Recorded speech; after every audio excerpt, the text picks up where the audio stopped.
আমি সকলোৱে জানো বা আপোনালোকেও জানে যে অসমৰ চৰকাৰী কৰ্মচাৰীসকলৰ এখন উমৈহতীয়া ঐক্য মঞ্চ সদৌ অসম কৰ্মচাৰী পৰিষদ আৰু অসমীয়া জাতিৰ জটিল সন্ধিক্ষণত জন্মগ্ৰহণ কৰা এই কৰ্মচাৰী সংগঠনটোৱে জাতিতকৈ চাকৰি ডাঙৰ নহয় বুলি সংগ্ৰাম কৰা এটা সংগঠন আৰু এই ঐতিহাসিক সংগঠনটোৰ ৩৯ সংখ্যক বাৰ্ষিক অধিৱেশন যোৱা ৩০ ছেপ্টেম্বৰ আৰু আজি ১ অক্টোবৰত ইয়াত অনুষ্ঠিত হৈছে উত্তৰ লখিমপুৰ জিলা কৰ্মচাৰী পৰিষদৰ আতিথ্যত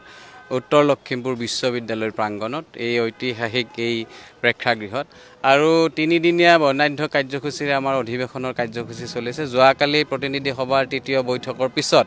আমাৰ আগন্তুক ২টা বৰ্ষৰ বাবে নতুন সমিতি এখন নিৰ্বাচন কৰা হয়, ভোট গ্ৰহণৰ জৰিয়তে গণতান্ত্ৰিক ব্যৱস্থাৰে নিৰ্বাচিত কৰা হয় আৰু আমাৰ পূৰ্বৰ সভাপতি শ্ৰীযুত দীপেন শৰ্মা ডাঙৰীয়াই পুনৰবাৰ সভাপতি হিচাপে নিৰ্বাচিত হয় আৰু সদনে অসমৰ বিভিন্ন জিলাৰ প্ৰতিনিধিসকলে বিভিন্ন সংস্থা সংঘৰ প্ৰতিনিধিসকলে আমাক আগন্তুক ২টা বৰ্ষৰ বাবে সম্পাদক প্ৰধান হিচাপে দায়িত্ব অৰ্পণ কৰে, নিৰ্বাচিত কৰে আৰু এইখিনি সময়ত খুব ভাল অনুভৱ। কিন্তু এই ভাল অনুভৱৰ লগতে এটা চিন্তা আৰু দায়িত্বৰ যিটো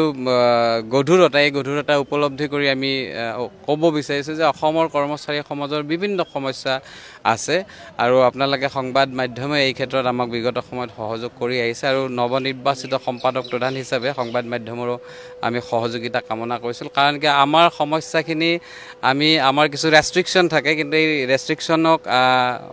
আওকাণ কৰি যিখিনিলৈকে পৰা যায় আমি সংগ্ৰামত ব্ৰতী হওঁ বা প্ৰতিবাদ সাব্যস্ত কৰা যায়। কিন্তু আমাৰ সমস্যাখিনি চৰকাৰৰ পক্ষত উপস্থাপন কৰাৰ ক্ষেত্ৰত আপোনালোকৰ মিডিয়াৰ যথেষ্ট ভূমিকা থাকে। অনাগত দিনত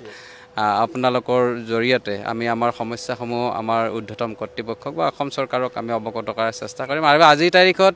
চৰকাৰী কৰ্মচাৰীসকলৰ আটাইতকৈ ডাঙৰ এটা জ্বলন্ত সমস্যা হৈছে NPS ব্যৱস্থা, যি ব্যৱস্থাই আজি হয়তো আমি সুন্দৰকৈ কথা পাতিছোঁ জীয়াই আছোঁ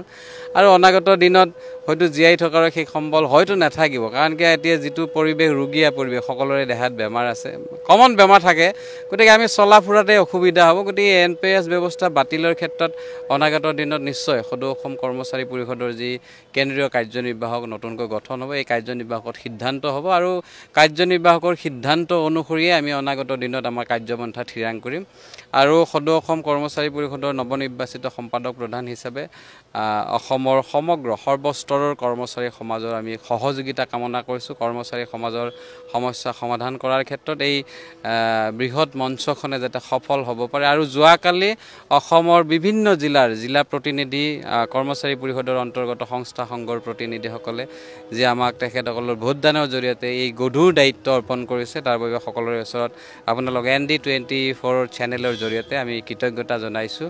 ধন্যবাদ জনাইছোঁ আৰু অনাগত দিনত সকলোৰে সহযোগিতা কামনা কৰিছোঁ।